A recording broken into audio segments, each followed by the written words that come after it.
Chu. Nawawmali sa TikTok video. Mukhang nawawmali sa kanyang sarili si Kim Chu matapos itong magulat sa isang TikTok video na hindi niya akalaing lumabas pala. Sa kanyang post sa X o dating Twitter, ibinahagi nito ang isang video kung saan sumasayaw ito habang nililip-sync ng mga linya tungkol sa isang POK. Sinasabi sa dialogue ang mga POK ay hindi naninigarilyo o umiinom ng alak nagda drugs. Ginawa ni Kim ang TikTok kaugnay sa kanyang role o karakter na ginampanan sa bagong seryeng ipinapalabas ngayon sa streaming app. Suot ni Kim ang costume niya sa karakter niya sa serye. Hindi pala alam ni Kim na lumabas ito sa kanyang TikTok story. Nagulat lang siya ng pagpiestahan na ito ng Kim Paulandia sa X-Media na alyo sa kanya.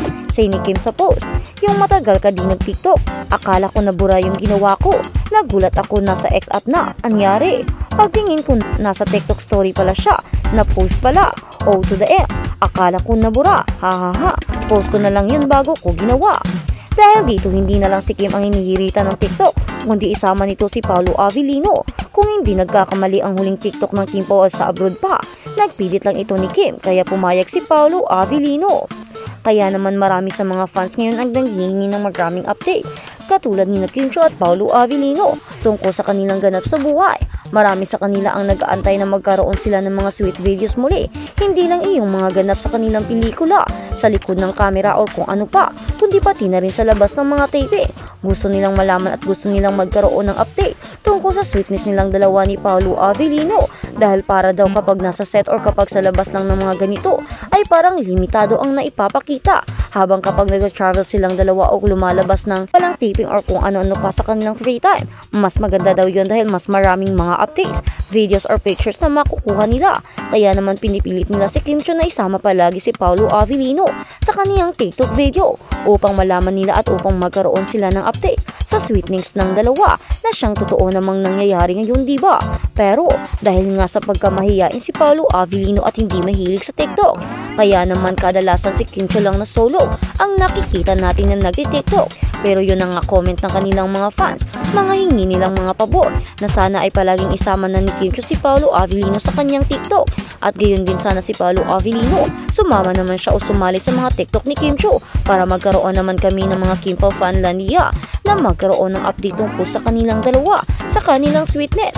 Hayaan niyo naman kaming kiligin kahit na lang man sa TV o kahit na lang man pag makita namin kayo. Hayaan niyo naman kaming kiligin at sumaya at maniwala sa totoong pag-ibig. At sa kabilang banda, ako na lang bibili. Kim Chu ipinaliwanag kung bakit ayaw na niyang mag-donate ng pera. Pamilya actress Kim Chu ipinahayag ang kanyang dahilan kung bakit mas gusto niyang personal na magbigay ng tulong sa mga kababayang naapektuhan ng kalamidad. Kamakailan, nagkaroon ng mga problema at issue tungkol sa pagbibigay di umano ng tulong daw ni Kim Chu sa mga nasalanta ng bagyo ng Tino at mga baka doon sa Cebu. Bakit nga ba ayaw na ni Kim Chu ipagtiwala sa iba ang kanyang tulong? Bakit personal na niya itong ibinibigay?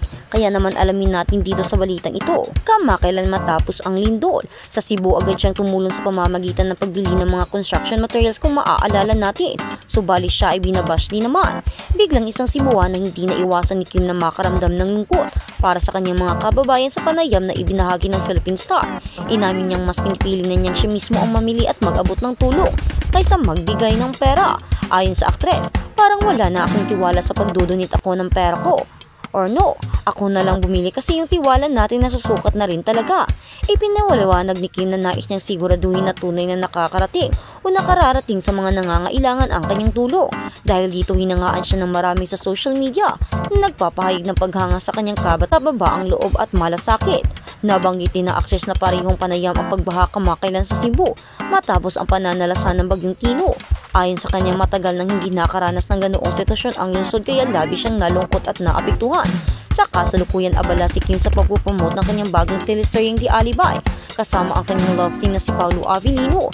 Ibinahagi rin na akin na tumatanggap na siya ng kanyang mga natural role dahil alam naman niya na hindi na daw panghabang buhay na kailangan niyang mag-focus sa mga innocenteng roles sa uulitin. At ang pagbibigay niya ng tulong sa kanyang lugar ay talagang pagbibigay rin ng kanyang puso at pagtulong dahil ang kababayan o ang Cebu ang kanyang tahanan. Kaya naman ang pagbibigay na tulong ay sala namang maliit na bagay para ibigay ito sa kanyang mga kababayan. at ang pagpersonal daw niya na pagbibigay ay kanyang sariling desisyon dahil hindi na raw siya nagagandahan sa mga bali-balita at hindi na raw nasa loob o hindi na daw niya matanggap ang mga balita. Nagbibigay siya ng tulong subalit hindi naman daw lahat nabibigyan. Enough naman daw ang kanyang binibigay at sinisigurado niya lahat ay mabibigyan. Bakit daw may mga pamilyang hindi naman daw nakakatanggap? Kaya naman alam na niya ang ibig sabihin dito. May mga korupsyon at mga hindi magagandang pangyayari na nagaganap sa kanyang pagbibigay ng tulong. Paniguradong may mga inililigpit or may mga kinukuha at binabawasan ang kanyang ibinibigay. Ayaw naman daw niyang manghusga pa at ayaw naman daw niyang magturo pa kung sino. Kaya naman ginagawa na lang niyang personal ang pagbibigay dahil dito makikita niya sa pamamagitan nito. Malalaman din niya ang kulang at kung ano pa ang dapat na ibigay niya at kung ano pa ang dapat na kaya niyang ibigay. Sa personal na pagbibigay malalaman niya ang sitwasyon at malalaman niya kung gaano ito kalala at malalaman niya kung ano ba ang karapat-dapat na ibigay at kung ano ba ang kulang. Kaya naman, hindi na rin daw siya nagsisisi. Kaya naman kapag may free time daw siya ay talagang umuwi siya ng Cebu. Kahit pa daw dalikat lamang ito or kahit papansamantala o ilang oras lamang para daw maibigay niya personally ang kanyang tulong. Hindi naman daw ito ibig sabihin ay pinapakita niya sa mga tao na galing sa kanya ang tulong. Hindi naman ganoon, sinisigurado niya lang na ang kanyang binibigay ay naaabot talaga sa tunay na dapat na aabutan. Kaya naman talagang kahanga-hanga si Kim Chiu. Hindi siya tulad ng iba at panghusga at walang pake sa mga taong naaapektuhan. Pero siya, palagi niyang sinisigurado na ang kanyang mga kababayan at ang kanyang bansa o lungsod ay talagang nabibigyan ng tulong at nararapat na atensyon. Kaya naman karapat-dapat si Kim Chiu na paghangaan. Karapat-dapat din siyang mahalin at karapat-dapat din siyang bigyan ng atensyon at pagmamahal, paghanga at kung ano pa dahil deserve niya ito. Ang kanyang ipinapakita at tulong na kanyang ibinibigay. Hindi siya nito binibigyan ng mga pressure or kung ano-ano pa. Walang humihingi sa kanya ng tulong. Bukal na puso niya itong ibinibigay. Pagkakita niya sa sitwasyon ng kanyang kababayan ay agad na siyang nagbigay ng tulong at lumipad.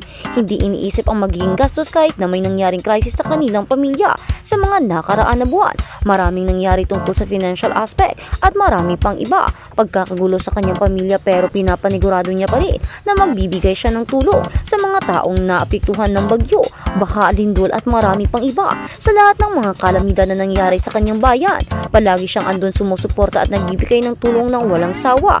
Kahit na alam niya na maunti-unti nang nauubos ang kanyang savings ay wala siyang pake dahil alam niya na ang pera ay pansamantala lamang sa mundo at ang buhay ang kanyang sagrado. Kaya naman palaging iniisip ni Kim Chiu na ang pagbibigay ng tulong ay isang maliit na bagay lamang sa mga tulong na naibigay at blessings na natanggap niya. Kaya naman share your blessings, ika nga ng kasabihan, diba? At ito ang ginawa ni Kim Chiu. Talaga namang si Kim Chiu ay may tunay na gininto ang puso at busilak na puso. Kaya naman karapat-dapat siyang suportahan at ang mga natanggap niyang blessings ay deserve niya naman ito dahil hindi na siya madamot o hindi siya madamot na tao at palagi niyang iniisip ang kapakanan ng iba kaysa kapakanan niya.